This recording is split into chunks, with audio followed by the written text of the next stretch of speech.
Hola mente, alma en proceso de sanación. Ella es Yareli Celine. Y él es Otef Said. Bienvenidas a este podcast. Y todo el mundo habla de la psicoterapia. ¿Pero qué es? Y todo el mundo habla de la psicoterapia. ¿Pero qué es? Esto es Alma Sana. Hola mentes, ¿qué tal? Excelente día, noche estén cursando. Gracias por estar aquí presentes con nosotros una vez más en este interesante análisis. Las mujeres que hablan demasiado. Ella es Yareli Celine. Y él es Otef Said. Pues muy bien, mentes, vamos a darle continuidad a esta historia de Tilly, una mujer donde, sin parámetros, dentro de lo que es entregarse y valorarse como persona de manera integral, busca en la sobreatención y en el sexo una manera de mantener una relación a flote con su pareja y con diferentes causas que la llevan a pensar que de esa manera es la manera correcta con la cual se ama. Y bueno, como colación, cuando pensamos una situación así, cuando consideramos que el sexo es el acto sexual es la única manera por la cual retener o vale la pena mantener una relación, al cabo del tiempo, conforme vaya disminuyendo la potencia sexual, el cuerpo disminuye en su atractivo, los pechos se caigan, la disfunción por estrés o por una cuestión patológica haga su aparición, entonces si te validas y validas la relación a causa de esa situación, en estas circunstancias que estamos colocando ahorita, pues entonces muy seguramente tu vida será muy terrible en pareja, porque siempre has validado la misma, su situación, a causa de este acto. Muy bien, Yareli, ¿cómo te fue en la semana? ¿Qué quieres agregar algo antes de empezar? Pues, creo que siempre el tema va a resultar bastante atractivo, dado que nos falta mucha información y educación al respecto. Educación en el sentido de no solo recibir la información, sino realmente poder comprenderla y transmitirla. Y nada, o sea, este tema siempre resulta altamente atractivo, muy interesante, pero más allá de que resulte simplemente atractivo, vale la pena detenerse para poder comprender bien de qué va el tema. Nada más. Muy bien, mentes, vamos a arrancar. Y dice así la lectura en donde nos quedamos la última vez. Entonces Tilly y yo iniciamos nuestro trabajo juntas. El trabajo de curar su necesidad de dar más amor del que recibía. De dar y dar a partir de un lugar ya vacío en su interior. En los siguientes años hubo algunos hombres más en la vida de Tilly, que la capacitaron para analizar la forma en que ella usaba el sexo en sus relaciones. Uno de ellos fue un profesor de su universidad donde se había inscrito. Era un adicto al trabajo del calibre de su padre y, al principio, Tilly se dedicó de lleno al intenso esfuerzo de alejarlo de su trabajo y atraerlo a sus brazos amorosos. Sin embargo, esta vez sintió claramente la frustración de su lucha por cambiarlo y lo abandonó después de 5 meses. En el comienzo del desafío había sido estimulante y cada vez que ganaba la atención de él por una noche se veía aprobada, pero Tilly sentía que cada vez dependía más de él emocionalmente, mientras que él, en cambio, le daba cada vez menos. Durante una sesión me informó. Anoche estuve con David y lloré al decirle lo importante que era él para mí. Comenzó a darme su respuesta habitual de que yo tendría que comprender que él tenía compromisos importantes en su trabajo. Y, bueno, después dejé de escucharlo. De todos modos, yo había oído todo eso antes. De pronto vi con claridad que ya había vivido esa escena con mi novio futbolista. Me estaba arrojando sobre David de la misma manera que lo había hecho con él. Sonrió con tristeza. Usted no tiene idea de los extremos a los que he llegado para ganar la atención de los hombres. Anduve por ahí quitándome la ropa y soplando en sus oídos y probando todos los trucos de seducción que conozco. Aún estoy tratando de obtener la atención de alguien que no me interesa mucho para mí. Creo que lo que más me complace al hacer el amor con David es que he podido excitarlo lo suficiente para distraerlo de lo que preferiría estar haciendo. Odio admitir eso, pero eso siempre me ha excitado mucho, el solo hecho de lograr que David o Jim o cualquier otro me preste atención. Creo que el sexo me ha dado mucho alivio porque me he sentido tan mal en cada relación. Parece disolver por un momento todas las barreras y unirnos. Y he deseado tanto esa sensación de estar juntos, pero no estoy dispuesta a seguir regalándome a David. Me parece demasiado desagradable. Aún así, David no fue el último de los hombres imposibles de Tilly. Su siguiente novio fue un joven corredor de bolsa que además se dedicaba a la competencia de triatlón. Ella competía con la misma dedicación que él, pero por su atención, tratando de apartarlo de sus rigurosos horarios de entrenamiento con la constante premisa de su cuerpo dispuesto, gran parte del tiempo cuando hacía el amor, él estaba demasiado cansado o demasiado poco interesado para conseguir mantener una erección. Un día, en mi consultorio, Tilly estaba describiendo su más reciente intento fracaso de hacer el amor y de pronto echó a reír. Cuando lo pienso, es demasiado. Nadie se ha esforzado más que yo por hacer el amor con alguien que preferiría no hacerlo. Más risas. Finalmente dijo con más firmeza. Tengo que dejar de hacer eso. Voy a dejar de buscar. Siempre parecen atraerme los hombres que no tienen nada que ofrecerme y ni siquiera quieren lo que yo tengo para ofrecerle. Esa fue la decisión más importante para Tilly. Había llegado a ser capaz de quererse mediante el proceso de la terapia y ahora podía evaluar una relación como no gratificante, en lugar de llegar a la conclusión de que ella no era digna de ser querida y que debía esforzarse más. El fuerte impulso de utilizar su sexualidad para establecer una relación con una pareja renuente o imposible disminuyó notablemente. Y después de 2 años, cuando abandonó la terapia, salió con varios hombres y no se acostaba con ninguno. Muy bien, queridas mentes, vamos a empezar nuestro análisis con esto que acabamos de escuchar en primera instancia. Es importante señalar que por medio de la terapia, por medio de la psicoterapia, el individuo se da cuenta de lo errático del patrón de conducta. Y si se dan cuenta, el psicoterapeuta, en este caso Norwood, jamás le dice qué hacer, solo da las posibilidades de mostrar lo que pudiera ocurrir. Y dentro de ese darse cuenta de los patrones, el individuo empieza a validar los constructos en los cuales ha caído, la normalización en lo cual ha caído. Esa es, en gran función, por si nunca has tomado psicoterapia, una de las finalidades para empezar a darle conclusión a una problemática. Sí, es increíble cómo justo en este punto ella se empieza a dar cuenta de lo que está sucediendo, ¿no? Pero justo también el cómo no basta solo con que te des cuenta, porque te puedes quedar en esa fase de contemplación por siempre.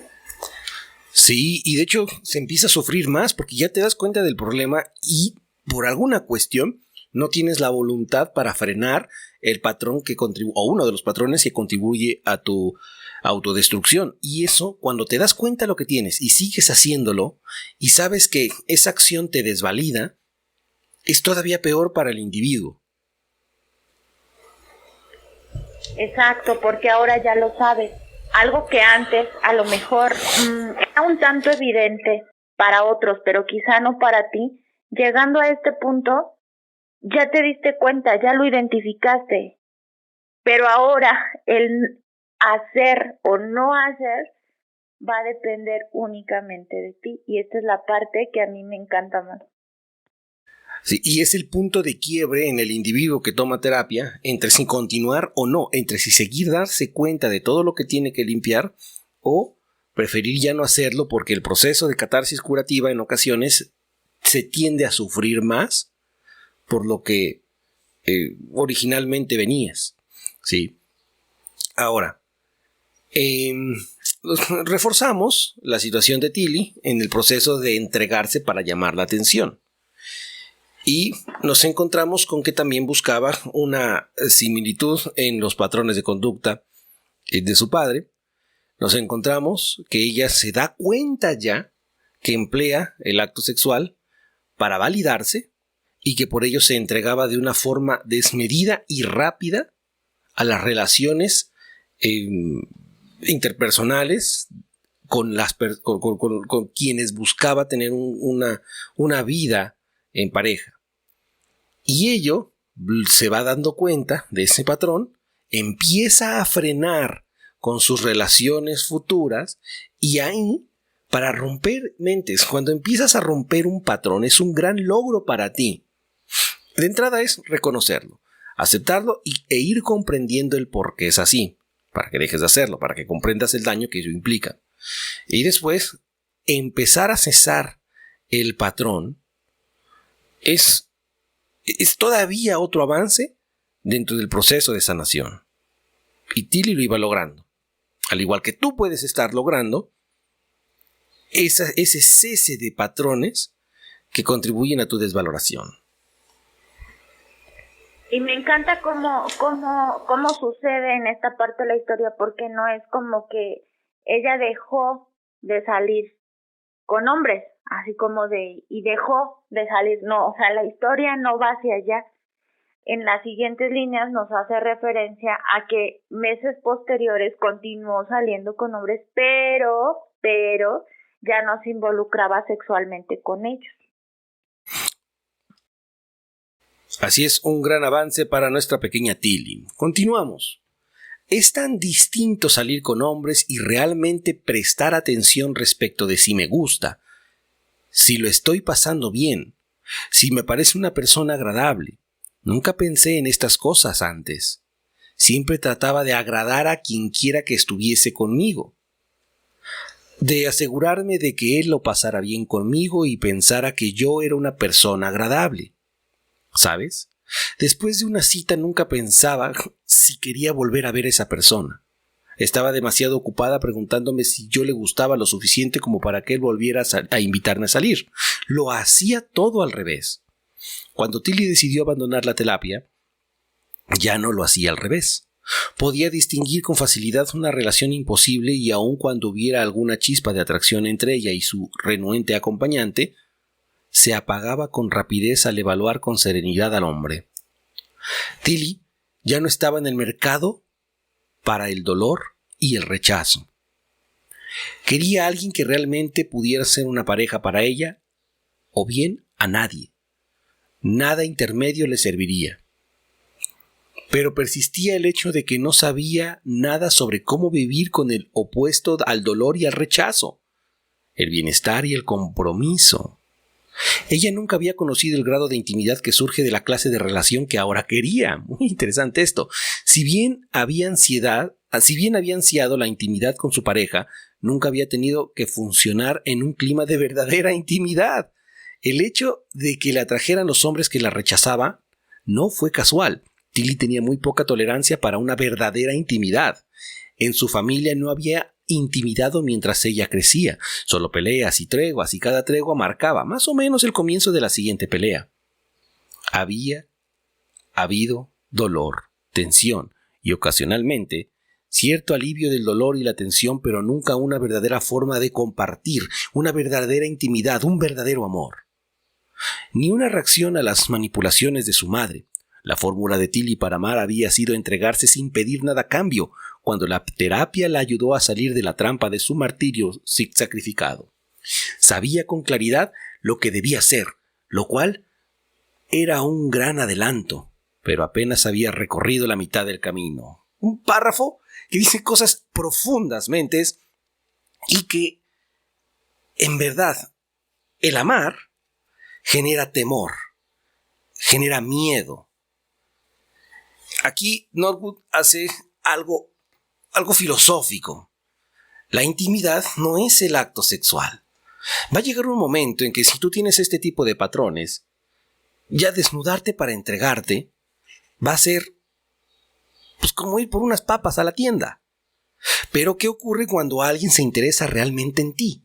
Como no tienes un patrón, como no tienes un modelo más bien, un modelo de conducta en qué hacer cuando alguien se interesa en mí, no hay plática, hay ese miedo de sentirse traicionado, y es ahí donde marca el inicio de la verdadera intimidad, dice Norwood, me encanta, para mí acertadamente, en lo que es vivir en pareja, esa intimidad de conocer al otro, de permitirte conocerte mediante los ojos del otro. Y es que una verdadera intimidad implica mucho más que el acto sexual. Ojo con esto, queridas almas en proceso de sanación. A veces confundimos y creemos que el acto sexual es nuestra intimidad que compartimos con nuestra pareja, y en realidad no es así. Y exacto, justo como nos señala Norwood, esto pues es algo totalmente, digamos, más complicado de llegar a este punto. Entonces, cuando tu pareja empiece a preguntar por ti, por tu pasado, por lo que te afecta, por lo que anhelas, por lo que no anhelas, por tu familia, por tu madre o tu padre si están enfermos, por interesarse en cómo estás en el trabajo, por las aspiraciones que tienes, por los planes que tienes, por cómo te ves siendo padre, siendo madre. Es ahí donde empieza esa intimidad y no nada más decir, hola, ¿cómo estás? ¿Cómo te fue bien? Ah, órale, qué chido.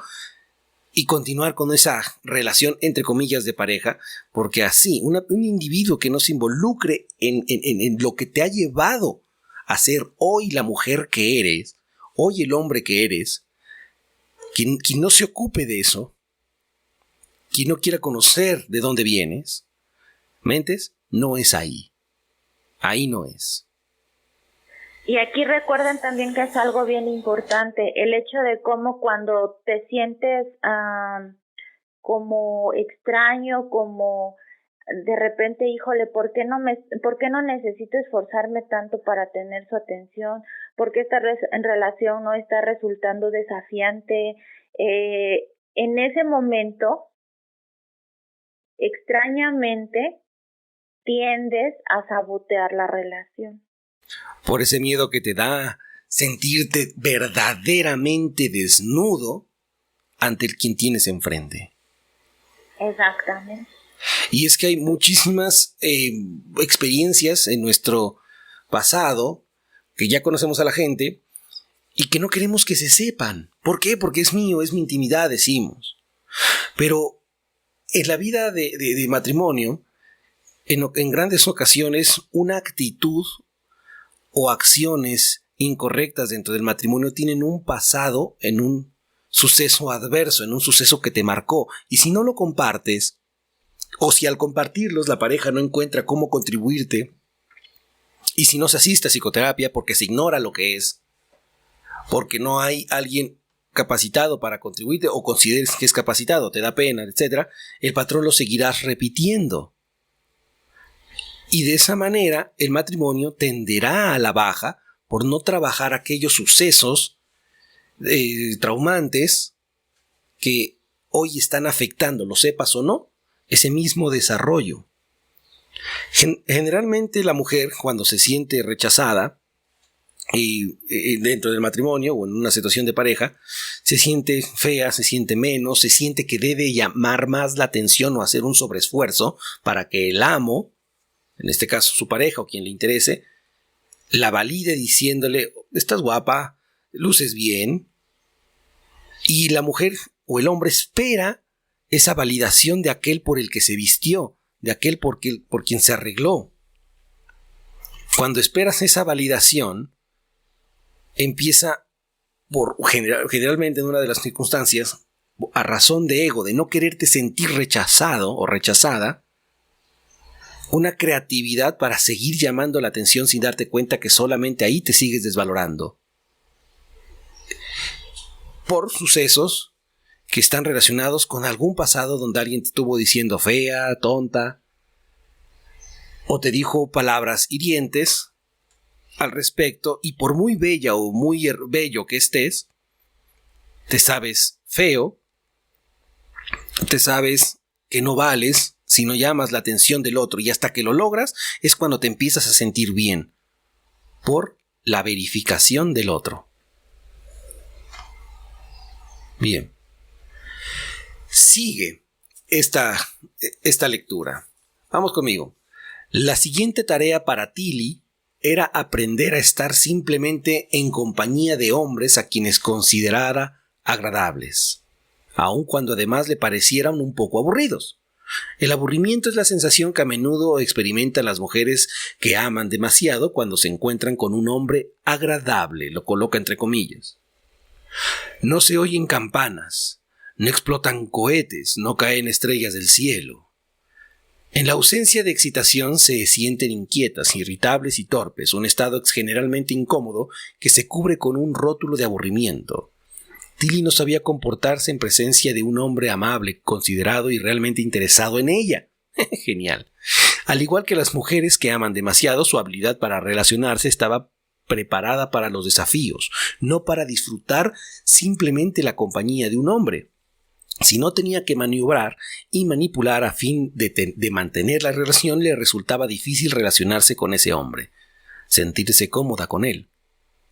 Como estaba acostumbrada a la excitación y al dolor, a la lucha y la victoria o la derrota, un intercambio de carencia de esos poderosos elementos le parecía demasiado insípido para ser importante, además de perturbador.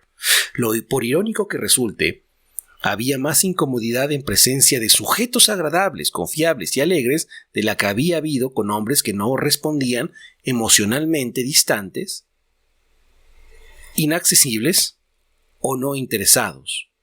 Una mujer que ama demasiado está acostumbrada a los rasgos y conductas negativos y se siente más cómoda con ellos que con sus opuestos, a menos que se esfuerce mucho por cambiar el hecho por sí misma. A menos que Tilly pudiera aprender a relacionarse cómodamente con un hombre que considerara sus intereses tan importantes como los propios, no tenía esperanzas de lograr una relación gratificante. Antes de su recuperación, una mujer que ama demasiado por lo general exhibe las siguientes características con respecto a su forma de sentir y de relacionarse con hombres sexualmente. Pero antes de leerlo, antes de ir a estos puntos, encontramos aquí un patrón interesante. Nos decía Yarili hace unas sesiones atrás. A la gente le gusta el reto, pero cuando llega a cumplir la meta, la atención no sabe qué hacer por esta misma sensación emocionante de querer. Y lo dice, hay gente que le gusta discutir, que no sabe cómo vivir si no discute con alguien, si no discute con su pareja, en esa tensión de lucha de poderes. Y ahora, tenemos otra cuestión que se nos está empezando aquí a dilucidar. ¿Qué ocurre cuando ya no encuentras a alguien que ya no tienes que luchar, que ya no tienes que estar en esa lucha de poderes? Nos dice Northwood que Tilly, que personas con estos patrones se sienten insatisfechos a razón de que no costó mantener una relación con alguien que está medianamente estable. Así entonces, ¿por qué en ocasiones se busca al rebelde, a la rebelde? Porque te gusta esa sensación de poder que empieza a presentarse en relaciones problemáticas. Pero cuando encuentras a alguien más estable, no sabes qué hacer, no sabes comunicarte. Y mucha gente, el único intercambio agradable de estar con esa persona es mediante el acto sexual. Pero después del acto sexual, donde viene la charla, la plática, no se sabe abordar ningún tema porque no hay discusión, porque no hay problemática. Y en una relación de pareja eso es fundamental, saberse comunicar con datos más allá del día a día. La comunicación en pareja sobre el tema cualquiera es muy difícil de llegar a encontrarlo, y cuando lo encontramos o nos podemos sentir agradables y valorar esa circunstancia, o bien al tener patrones conflictivos en las parejas que hemos tenido, no sabemos qué hacer con la estabilidad. Esto que acabas de decir es algo súper interesante porque nos habla mucho de cómo en relaciones caóticas, relaciones destructivas, hay un elemento que juega un papel fundamental y se llama codependencia. ¿Por qué? Porque extrañamente por estos patrones que has arrastrado durante mucho tiempo, de repente y se convierten, el sentirte útil para alguien más, se convierte en ese factor que fija la codependencia con la pareja que tienes en ese momento. Es decir, de repente y te sientes la salvadora o el salvador, y solo porque te sientes útil en ese aspecto, en ese sentido de ser el salvador o salvadora para alguien más, es lo que genera ese lazo de codependencia y te quedas ahí porque sientes que estás salvando de algo, quién sabe qué, a la otra persona. ¿Quién sabe qué? Y es ¿vieron cómo los temas se van relacionando? O sea, no hay patrones aislados. En mayor o menor medida se repiten los patrones de los casos que hemos analizado, de la introducción que hemos analizado. Y el ser humano, como es el sufrimiento, Mentes, es cíclico. El sufrimiento, dependiendo del sufrimiento, pero no importa cuál, tiende a presentarse las mismas circunstancias en distintas personas de distintas culturas. Por eso libros como Las mujeres que aman demasiado, pese a tener, pues haberlos criticado en ciertas inexactitudes, encontramos un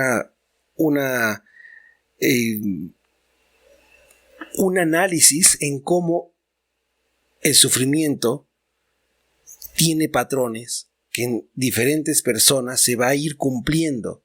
No importa cultura, no importa raza, educación. No eres especialmente por tener determinado sufrimiento. No eres a la única o al único que se ha obsesionado con un hombre o con una mujer, que ha tenido su primera experiencia traumática en pareja. No eres la única. Y por ello la psicoterapia es genial, porque los psicoterapeutas nos encargamos de estudiar esos patrones en nosotros mismos. Sanamos y ¡boom!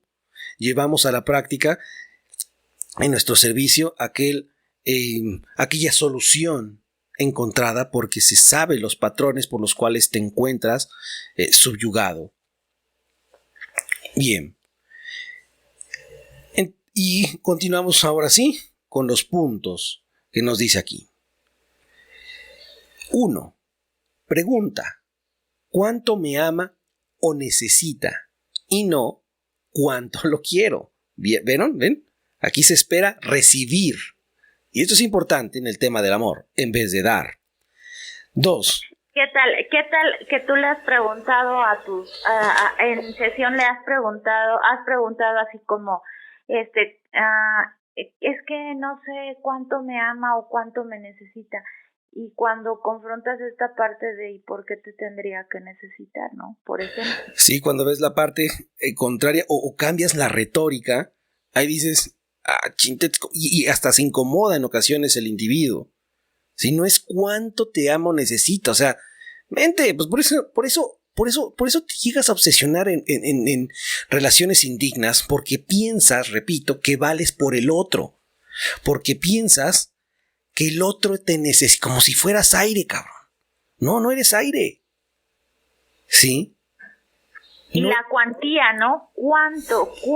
El amor no puede ser medido. Es uno de los problemas con la que la gente quiere razonar lo que no puede ser resuelto por razonamiento o por formas cuantificables. Yo no amo más a un hijo que al otro. Le pongo más atención a uno que a otro. O amo a uno o no amo al otro. ¿Me amas mucho? La retórica poética. Ayer tuve un caso que empleaba esta frase, ¿no? Yo te volvería a escoger. La verdad es que no lo sabes, mente. Y la verdad es que lo más seguro es que no.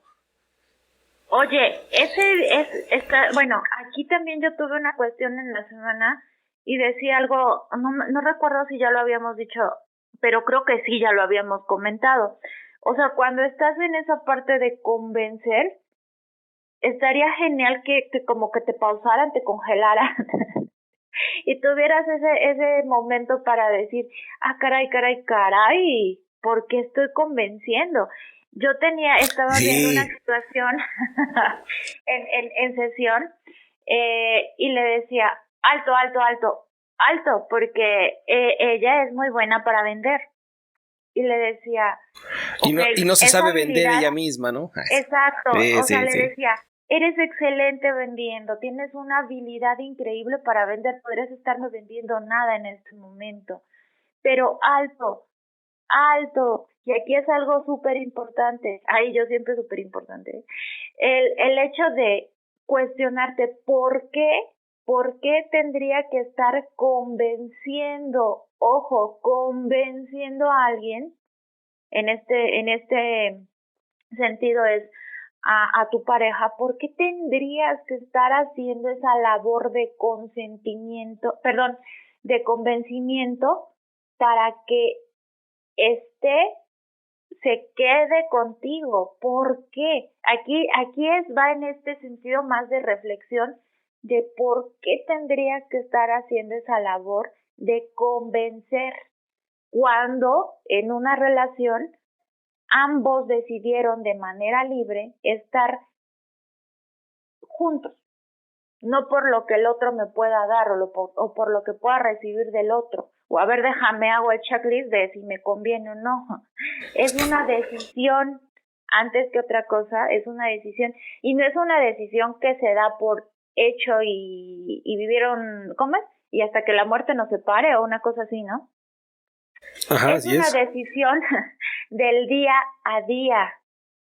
Es decir, el hecho de que tengas una relación o permanezcas en una relación de pareja con alguien no quiere decir que debe permanecer así por siempre. Recuerda esto, porque esto también es causa de sufrimiento. Es que ella me prometió que íbamos a estar siempre juntos, y entonces de pronto como que entras en una zona de confort en la que no tienes que hacer nada porque ya está prometido que van a estar juntos, y ya de pronto así como como porque prometió, con eso pues ya no tengo que hacer nada, ¿no? Y entonces lo siguiente es que das por hecho que ya está la relación, y no es así, es algo de lo que también hablamos mucho en el hecho de que es una decisión. Escúchame bien, alma en proceso de sanación, es una decisión. ¿Y qué tal que hoy despierta y decide que ya no quiere estar en esa relación? ¿Por qué tendrías tú, y aquí la pregunta es, ¿por qué tendrías tú que convencerlo o convencerla cuando es una decisión personal? Y por esa misma desvaloración queremos forzar el convencimiento en un acto tan serio como lo es vivir o no en pareja, o recuperar un matrimonio o una relación que esté en conflicto. Siempre quien esté en posición de esclavo, porque no conoce lo que es la soberanía, que es lo que rompe esta relación amo-esclavo, va a buscar ese convencimiento del otro cuando lo que se trata es que reconocer si vale o no quedarse ahí. Hay que volver a intentarlo, hay que forjar algo por reconocimiento de que podría, si no estamos bien certeros de la decisión, por lo menos de que podría valer la pena. Eviten arrastrarse por el amo, eviten colocarse en esa posición donde le dejas la decisión al otro. También es tu decisión. Exacto, ese punto me parece algo que vale la pena detenernos justo en este momento, porque muchas veces cedemos la responsabilidad al otro de algo que es nuestra responsabilidad. Pero aquí es una cuestión bien interesante, porque es justo en ese momento en donde dices, ¿qué está pasando? ¿Por qué tiene tanto miedo a enfrentar la responsabilidad de una decisión? ¿Qué le está haciendo? Generar esa codependencia. como quitarse de ese punto y decirle conferirle una decisión tan importante al otro y de repente tú te opacas, te quitas, es como, híjole, pues mejor que le echen la culpa al niño que pateó la pelota de que se rompió la ventana y yo mejor me quito, ¿no? Y es que es esa, en profundidad es esa. Bueno, son dos cosas. Uno, te arrastras porque consideras que no vas a poder vivirse en el otro, sacar los gastos, sacar a los hijos en dado caso de que se tengan. ¿Qué va a decir la sociedad? ¿Qué va a decir? Y más, te digo que nuestras sesiones aquí con este podcast son increíbles porque refuerzan muchas de los casos que tengo actualmente, como Yareli también tiene, ¿no? Porque si hay ese speech de alguien, ¿ves? Te lo dije, no se iba a quedar contigo, ¿ves? Te lo dije, era una lagartona, ¿ves? Te lo dije, hijo, no te convenía, ¿ves? Te lo dije, princesa, era mucho para ti, míralo, está prieto, míralo, está feo, y entonces míralo, está gorda.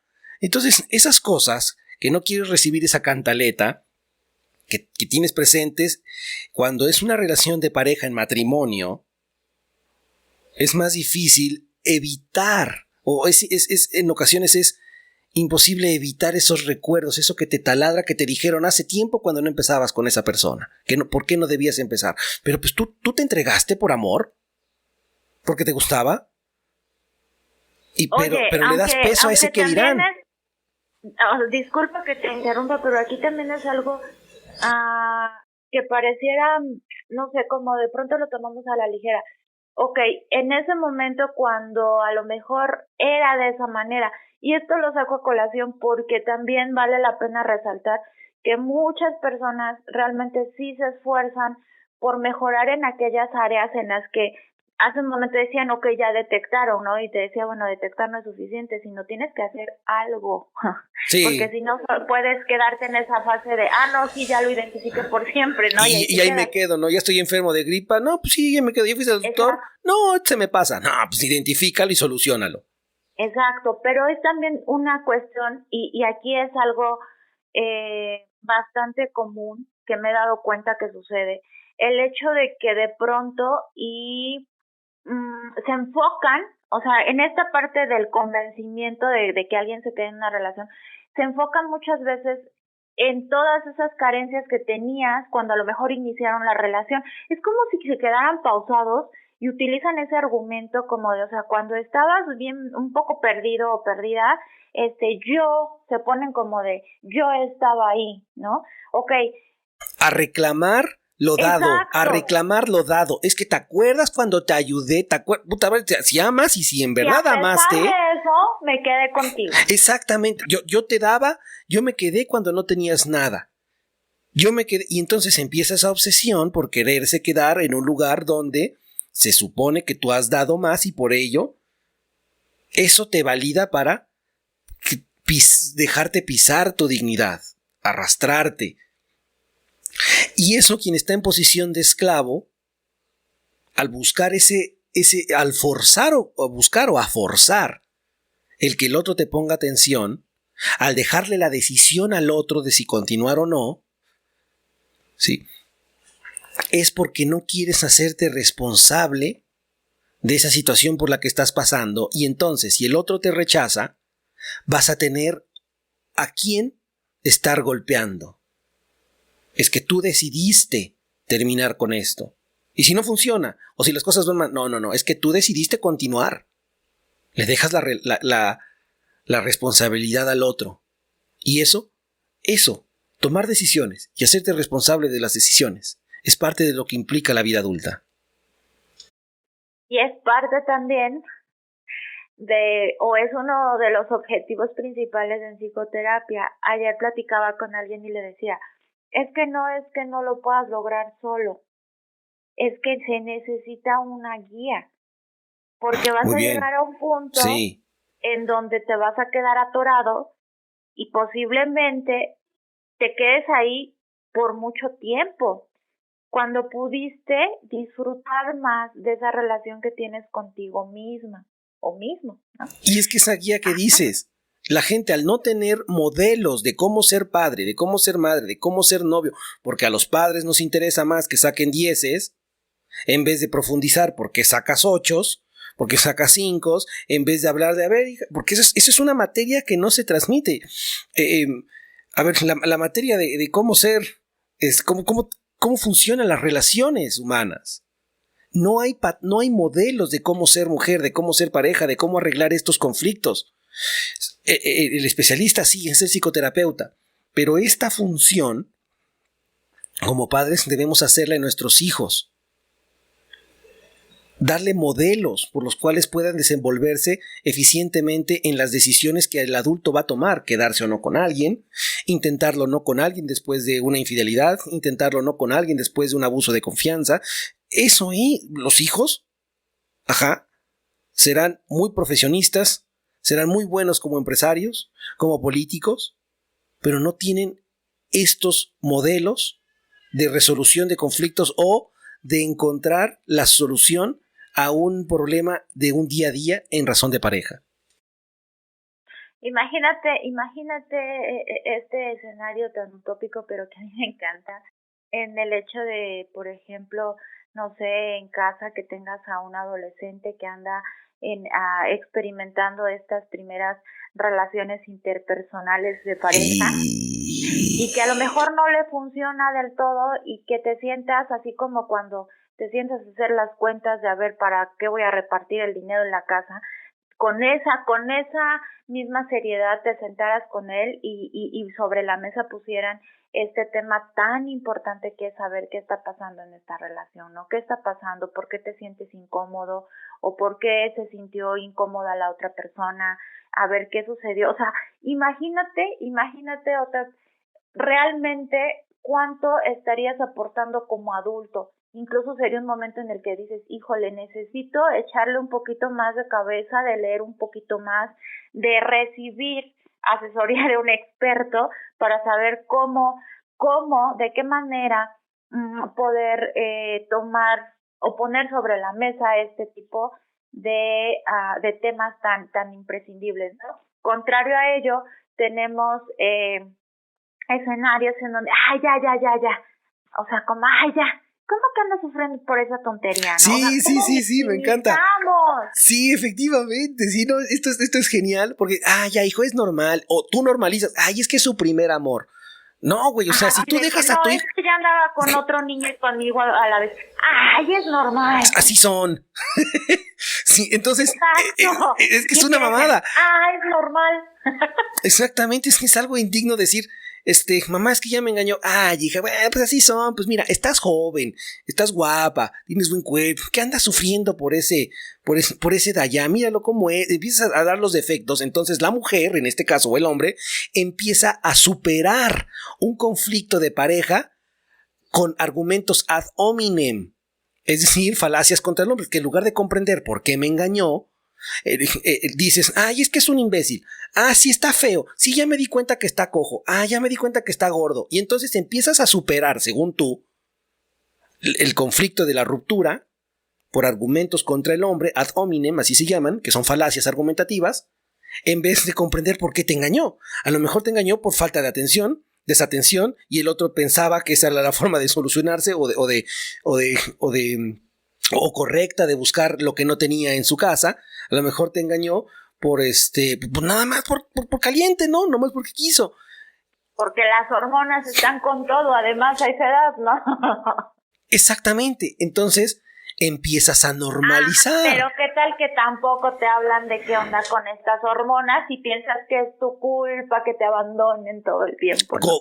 Algo hice. Y no, gente, hay individuos, mujeres y hombres, lo vimos, repito, el caso de Amber Heard Johnny Depp va a ser revelador para terminar de aceptar que la mujer también violenta en muchos sentidos, pero bueno, entonces ahí empiezas desde chico a querer un sobrevalor a algo que a lo mejor fue una cuestión de actitud. A lo mejor te dejó el otro en esta experiencia de lo que es ser pareja o empezar a tener novios y en ocasiones hasta te trauma. Dos cuestiones en la vida del ser humano tienden a definir tu comportamiento y tus patrones en la vida adulta. Lo que te ocurrió de joven, de niño y la etapa adolescente, en estos primeros contactos fuera de tu familia, donde te vas a dar cuenta que hay hombres bajos, donde te darás cuenta que hay mujeres bajas que aprovechan distintas cuestiones y abusan de su belleza, de su atractivo, de que el otro las ame. ¿Sí? Hay para todo acá, hay para todo. Y ahora. Y es que va súper relacionado con el punto 2, que decía la pregunta, ¿cómo puedo hacer que me ame o necesite más? Bien, en este punto 2, ¿cómo puedo hacer que me ames o me necesite más? Dice. Nuevamente, un sobreesfuerzo. Y más, fíjate, es que tengo un caso maravilloso. Bueno, o sea, no es maravilloso en el sentido de, ay, qué bonito, no está cañón, pero o sea, está maravilloso por el tipo de patrón, por lo que a nosotros nos apasiona, ¿no, Yareli? Bueno, entonces, donde un individuo tiene prácticamente novias muy seguido, termina con una, y esta persona sí aplica lo del otro clavo, O sea, termino con uno conflictivo, apenas comprendo por qué, y madres, voy con otro, termino y voy con otro, termino y voy con otro. Y eso genera cada vez intensificar más y decir, cuando no se comprende el por qué haces eso, ¿cómo puedo hacer que este nuevo me ame más que los otros? O cómo entregarme más al otro. Bueno, ¿qué me hace falta, no? ¿Qué necesito hacer? ¿Qué tengo de malo? Yo sé que tengo el problema porque, bueno, si no funciona con 7 hombres en 2 meses, algo tengo. Sí, totalmente. Y ahora, cuando ocurre un abuso en este sentido, dependiendo de cómo reaccionaron tus padres en esas primeras etapas de noviazgo, ¿sí? Si resulta que eres de esos que tuvo padres donde, ay, no le hagan nada a mi princesita, y tienes hermanos mayores o menores o hermanas, y algo le hizo ese desgraciado que la engañó o que la dejó, y de repente amenazas al desgraciado, y te va a romper tu madre, y por aquí te vea, y por hacerle eso a mi hermana, pues vuelves más inútil a la hermana, hijo, porque no la haces responsable de cómo resolver esos problemas, de cómo enfrentarse a algo que va a ser, si no cotidiano, a lo que se puede enfrentar. Entonces, si desde ahorita, que es tu princesita, que es tu de repente te casas, te mudas de estado, de país, etcétera. Ajá, ¿y ahora quién va a defender a la princesita? Si todo lo solucionabas. Y entonces, ¿qué ocurre? La princesita o el princesito no sabe enfrentarse a la vida adulta, no sabe estar solo o sola, y busca forzar relaciones conflictivas solo por el hecho de no sentirse solo o sola. O relaciones en donde se sienta protegida, ¿no? O protegido. Bien, por ese algo muy interesante. Sí, por ese patrón. En consecuencia de ello, y tal cual la palabra, soporta todo el tipo de maltratos, bajezas que se den en esa relación, porque es como si dijera, ok, soporto todo esto porque me siento, es una locura, pero porque me siento protegida o protegido. Entonces, lo soporto, es como si fuera un trueque, ¿no? De a cambio así de... es. Entonces yo recibo tal cosa. Uh-huh. Y ese trueque, esa protección es, bueno, es que la protección puede ser protección de dinero, protección de solo saberte que y es que hay algo interesante, fíjate. En ocasiones la gente, vamos a hablar en específico féminas, las féminas en su trabajo se sienten, si no acosadas, sí en potencia, ¿no? Con esa pareja de trabajo, compañero que te ve lascivamente, que te coquetea, que busca la manera en la cual tocar la mano, abrazarte, etc. Y como mujer, que siempre necesitase un protector, ¿sale? Un guardián,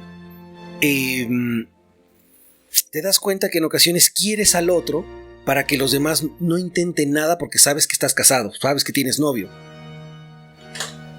Cuando solamente estás, dice Yareli, ahí, en este caso, para evitar esos acosos.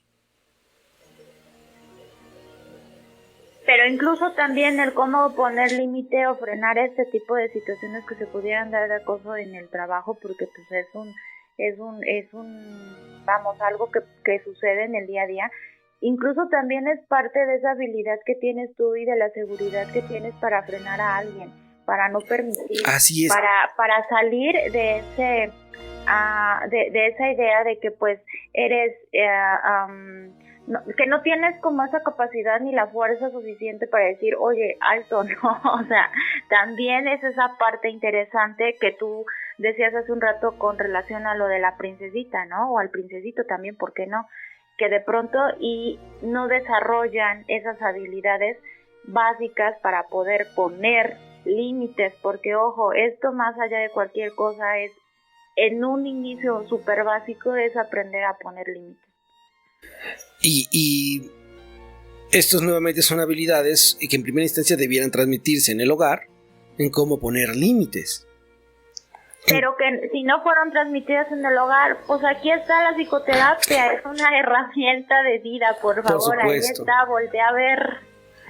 Por supuesto, aún a pesar de que ya hay más gente abierta a los procesos psicoterapéuticos que antes, hoy ya no es un asunto de estar loco, ya afortunadamente sacó ese estigma, es un asunto de guía, de contribución, y jamás la psicoterapia te va a decir qué hacer o te va a obligar a algo.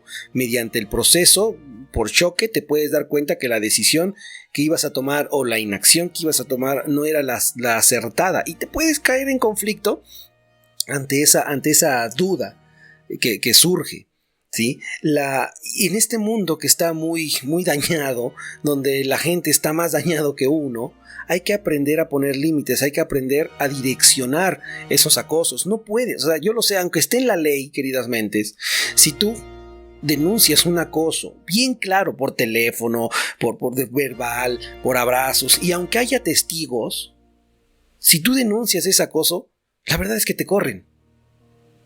En muchos de los casos, en la gran mayoría, te corren. Y más si el acoso viene directo del superior. Entonces, ¿qué hay que aprender a hacer? A saber direccionar tu belleza, tu actitud, tu carácter, para que esas situaciones puedan seguirte dando la posibilidad económica sin riesgo de perder el negocio o el trabajo, y no dar pauta, no dar pie a que estas situaciones ocurran. Y estas dos preguntas, ¿cuánto me ama? En vez de cuánto lo quiero, cuánto yo lo amo, o bien, bueno, ya vimos que el amor no es cuantificable, y cuánto puedo hacer para que me ame más, implica que no sabes poner límites, que permitas que se te invada o tú sobreinvades hasta el punto de arrastrarte por obtener una relación que, aunque pudiera valer la pena, si quieres tener hijos con esa persona, eso le vas a enseñar a arrastrarse. Y me encantaría que hoy cerráramos con lo siguiente, una pregunta un poco más directa, y sería como tu relación de pareja que tienes en este momento, ¿la sufres o la disfrutas? Charros. Muy bien, queridas mentes, con esta pregunta de Yareli nos vamos despidiendo el día de hoy en esta sesión número 13.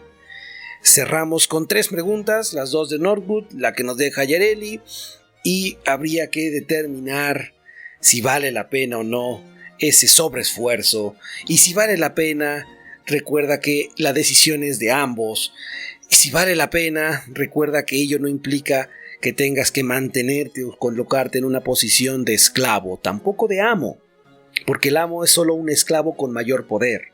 Empieza a reconocer la soberanía, empieza a aprender que el amor no es cuantificable, o se ama o no, o me ama o no, y no es que tengas que dar de más o de menos, solamente das lo que naturalmente te nace dar, guiada bajo la inteligencia, porque si das por amor todo, pudiera haber abuso, y como no hay inteligencia que dirija esas acciones de entregar todo, al final pudieras no darte cuenta que lo estás dando todo ante alguien que no lo merece.